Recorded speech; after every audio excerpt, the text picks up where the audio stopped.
Pernah kepikiran gak berapa banyak waktu yang udah terbuang karena hal yang sia-sia dalam sehari? 5 jam, 12 jam, atau lebih dari itu. Dan sialnya, sebagian besar dari kita baru menyadari kalau selama ini kita udah menyia-nyiakan banyak waktu dan kesempatan emas di depan mata. Masih seperti biasa sama gue Panji di channel ini. Sebelum kita lanjut, gue berharap kalian gak lupa tekan tombol subscribe dan lonceng notifikasinya, supaya gue terus semangat bikin video-video seru lainnya di channel ini. Dan buat kalian juga yang mau kasih bantahan, atau pendapat lain versi kalian di konten ini, monggo, tulis aja di kolom komentarnya.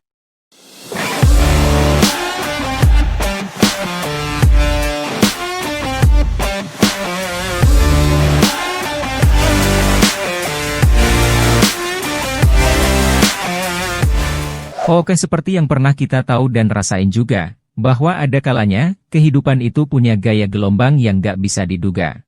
Terkadang naik, turun, dan ada kalanya datar aja.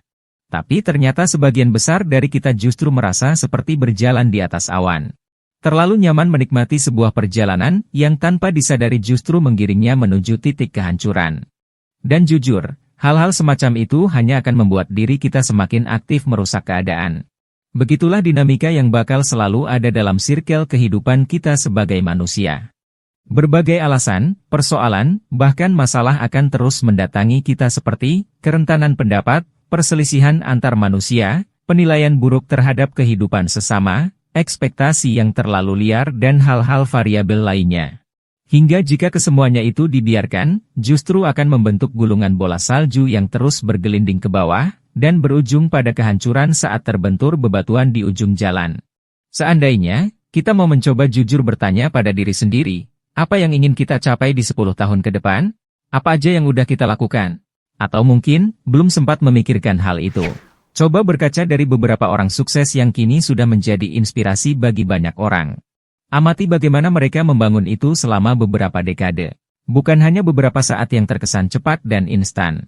Namun mereka semua butuh perjuangan yang panjang, serta pengorbanan yang tidak sedikit. Mulai dari waktu, biaya, tenaga, bahkan perpaduan tekanan, baik secara mental maupun spiritual. Keyakinan kuat yang tertanam dalam diri mereka adalah, mereka tidak hanya bertanggung jawab atas diri mereka sendiri, tapi lebih daripada itu, bahkan mereka mengetahui bahwa mereka akan selalu terhubung satu sama lainnya, dan bagaimana menciptakan sebuah peluang besar, dan terus bersinergi memberikan manfaat serta keuntungan satu sama lainnya. Ingat, karena sejatinya, kita sendirilah yang meskinya memulai menjalani segala sesuatu untuk kehidupan kita selanjutnya. Sebagaimana rules yang udah ditetapkan dan tercatat dalam pegangan hidup kita sebagai Muslim, bahwa Allah Ta'ala berkata, sesungguhnya Allah tidak akan mengubah suatu kaum sebelum mereka mengubah keadaan diri mereka sendiri. Jadi, mulailah untuk tidak membuang-buang waktu.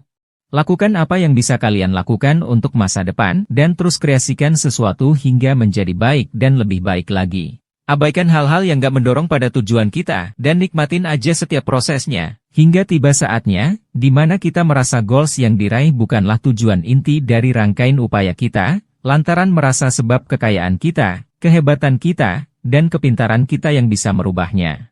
Melainkan upaya yang udah kita bangun, atas dasar perintah dari Sang Pencipta.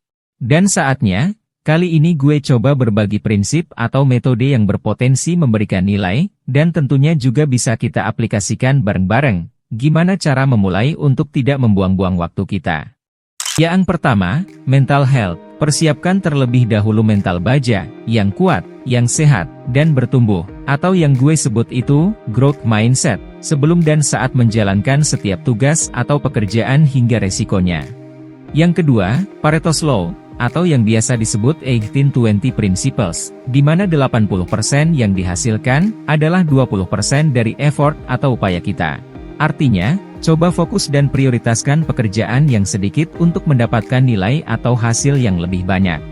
Yang ketiga, Parkinson's Law, yaitu semakin banyak atau panjang timeline yang dialokasikan pada pekerjaan atau tugas kita, maka semakin rendah atau kurangnya value atau nilai yang didapat. So buatlah timeline yang singkat agar effort semakin tinggi atau besar dan nilai yang didapat juga akan lebih banyak atau gue sebut produktif. Dan yang keempat, Time batching, buatlah aturan waktu dan atau kegiatan tertentu dalam setiap pekerjaan. Atur segala kegiatan atau tugas secara berurutan, buat batasan-batasan serta aturan bagi diri sendiri, setidaknya agar dapat mengurangi hal-hal yang kurang penting mendistraksi pekerjaan atau tugas kita. Dan yang terakhir, buat to-do list atau time log. Buatlah jadwal sespesifik mungkin, apa yang akan dilakukan setiap hari, kemana, untuk apa, mulai sampai batas waktunya dari sampai ke jam berapa tugas itu bisa kita lakuin. Dan jangan lupa buat review progresnya setiap harinya ya. Oke, dari kelima metode atau prinsip dasar yang gue coba sederhanakan tadi, mungkin di antara kalian masih ada yang merasa bingung. Atau ada yang mau tanya, apa iya gue udah jalanin ke semua 5 metode atau prinsip itu? To be fair, gue harus jawab, belum. Jujur sampai saat ini gue pun masih belajar juga, buat jalanin step by stepnya dari 5 konsep keren barusan. Dan gue dapet teori itu dari beberapa buku yang udah gue baca ini, juga dari beberapa mentor, motivator, konten kreator top dan senior, yang udah banyak ngasih masukan juga wawasan, sampai akhirnya gue harus melek lagi ilmu, dan ditambah lagi dari beberapa pengalaman gue pribadi sebagai toppingnya. So buat kalian para Gen Z yang tertarik dengan konten-konten kayak gini silahkan disimak sampai habis. Atau seandainya kalian punya metode lain selain yang gue ringkas barusan, silahkan kasih komen juga tipsnya di kolom komentarnya ya. Dan sebelum gue tutup, gue mau coba kasih kalian 2 tips yang menurut gue paling sederhana dan mudah untuk kalian aplikasikan, yaitu, bagaimana cara memulai untuk gak membuang-buang waktu, dan pastinya juga ini udah biasa gue jalanin. Disclaimer dulu ya, tips ini khusus buat para Gen Z yang masih bingung bagaimana cara memulai untuk tidak membuang waktu berharganya. Yang pertama, mulailah dengan hal-hal bermanfaat yang paling gampang kita kerjain dan lakuin, sampai hal-hal tersebut bisa menjadi suatu kebiasaan yang berlanjut yang memiliki nilai positif buat kalian. Dan yang kedua, buat dan selesaikan tugas atau pekerjaan mendesak juga penting, sebelum kita mengkonsumsi atau melakukan hal-hal yang hanya karena kita senangi. Semoga konten kali ini gak bikin kalian makin poniang pusing, melainkan bisa ngasih efek positif bagi kalian para Gen Z yang masih bingung bagaimana cara memulai untuk gak membuang-buang waktu. Karena gue yakin di antara kalian yang masih asik dan terjebak jalan di atas awan tadi, pastinya akan kembali ke daratan untuk menjalani dunianya. Meskipun gue gak tahu pasti bagaimana cara kalian untuk mendarat ke bumi, tapi yang pasti, kelima metode atau prinsip tadi gak lain juga untuk mereview kembali apa-apa yang udah gue lewatin menuju 5-10 tahun ke depan, insya Allah. Well, segitu aja dulu konten video yang bisa gue share ke kalian, jangan lupa isi komen pro kontranya kalian. Jika kalian suka, tolong ditekan icon like, subscribe, dan nyalain loncengnya supaya gue bisa terus semangat upload video-video yang lebih baik ke depannya. Terima kasih udah ikut menyimak konten ini sampai habis. Sampai jumpa di konten berikutnya, bakar terus semangat lo, nikmatin aja prosesnya, dan Assalamualaikum.